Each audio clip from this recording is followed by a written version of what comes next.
মা হারালাম, বাবা হারালাম, একে একে 4টা ভাই হারালাম, শ্বশুর হারালাম। আজকে ভাতিজার লাশ আমার কাঁধে উঠছে। আমার চেয়ে সুখী মানুষ আর কে আছে এই সমাজে? আমার চেয়ে ভালো মানুষ আর কে আছে এই সমাজে?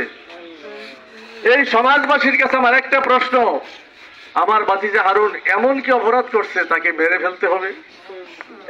তাকে মেরে ফেলতে হবে? এমন কি অপরাধ করেছে? এই হারুন যেভাবে চলে গেছেন, তার এই যে ছোট্ট একটা শিশু কোথায়? এই শিশুটা আমি যখন তার বাবারে দেখতে কালকে যখন আসছি, সে মসজিদে ছিল, তো তাকে বিকালবেলা এই হারুন শেষ দেখাটা দেখে আসছি বিকালে, দেখে বাড়িতে যাওয়ার পরে এই ঘটনাটা ঘটেছে। কালকে রাতের বেলায় তাকে যখন নিয়ে আসছে, আমি যখন এখানে ছিলাম, সে বলতে পারেনি তার বাবা যে মৃত্যুবরণ করেছে। অনেক হাসি খুশি মনে করছে যে বাড়িতে মানে কোনো অনুষ্ঠান আছে, আমার বাবা ডেকেছে আমি যাই। খুব হাসতে হাসতে সে বাড়িতে গেল। যাওয়ার পরে তার যে মানে চিৎকার, তার যে কান্নাকাটি দেখে আমি আর এখানে দাঁড়িয়ে থাকতে পারি না। এসএসসি পরীক্ষা দিয়েছে, সামনে রেজাল্ট আসবে, দোয়া করবেন। একটু কথা বলুন। বাবার স্মৃতিচারণ করতেছে মরহুম হারুন সাহেবের বড় ছেলে। আমার বাবার বড় ছেলে আমি। আমার বাবা আপনাদের সাথে অনেক চলাফেরা করছে। যদি আমার বাবা আপনাদের চলাফেরার মাধ্যমে যদি ভুল করে থাকে, আমার বাবাকে মাফ করে দিবে। আমার বাবাকে মাফ করে দিবে। আমার বাবাকে মাফ করে দিবে। আছি খাদলা গ্রামে। আপনারা ইতিমধ্যে হয়তো জেনেছেন, গত রাত্রে একটি নির্মম হত্যাকাণ্ডের শিকার হয়েছেন এই গ্রামেরই বড় বাড়ির জনাব হারুন সাহেব।